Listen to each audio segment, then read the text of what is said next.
Si pripravený na zápas? Jasne, že som pripravený. Daj takú meteorologickú vložku, koľko je stupňov. Hlásil... Ujo Edo hlásil, že je -12. Čunové. Už si chytal v takej super teplote? Počkaj, pred 2 rokmi, alebo keď to bolo ešte? Ešte za HCC, no tak chytali jeden ale zápas. To nebol súťažný zápas, to bol neskutočný novoročný turnaj.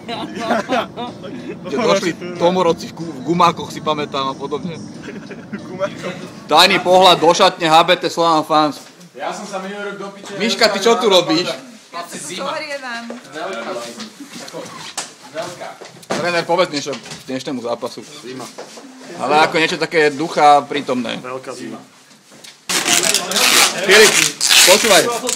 Povedz niečo inteligentné k termínu dnešného zápasu. Termín dnešného zápasu je... Strašne teším, že Ramo prišiel. Aj keď si pozrel teda teplné ráno. Osobne si myslím, že toto je vojna ega, ktoré mužstvo ustúpi pred 13 stupňami a ktoré ne. Ja ťa ešte upozorním predtým, ako to dopovieš, kto to bude na stránke. A strašne sa na to teším, lebo je to môj osobný názor a kto s ním nesúhlasí, je mi jedno. Ukáž číslo. Čo? Máš novú výšivku na drese, kúkvam. Ty. Zima je. Čo očakávaš od dnešného zápasu? Zimu. A výsledok? Studený. Omrzliny, že? Ne, pôjde. Treba to poradne rozbiehať, rozdýchať. A pozor, hráč týždňa sa hlási do kamery. Ty kde máš dres? Dres je doma. Čo sa ti stalo? Tak, nechádujte jedno s druhým, vonku minus 10, nerobilo by to dobre. Jasné, každý večer na vianočných trhoch, že? No, Tu je treba výsledok. sa liečiť aj taký. A čo hovoríš na zápas?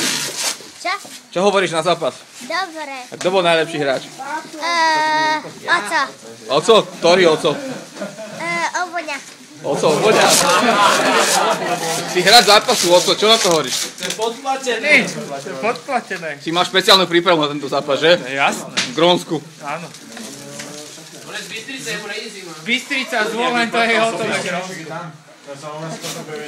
Počúvaj ma, taký odkaz daj pre všetkých bránkarov tejto ligy. Si mal 1,6 priemer, teraz si dostal 1 gól, a to bude lepšie. V čom to je? Minimálne je to skvelé obrane.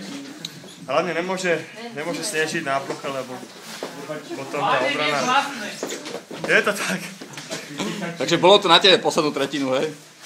Ale tak šmykalo sa, bolo tam kopec šanci, ale jak hovorím, keď sa šmykalo, tak tie šance neboli ani jedna premenená. Moment, Iveta Vejsová tu kričí. Haló Iveta, čo si chcela povedať? S druhým brankárom si chcel spraviť rozhovor.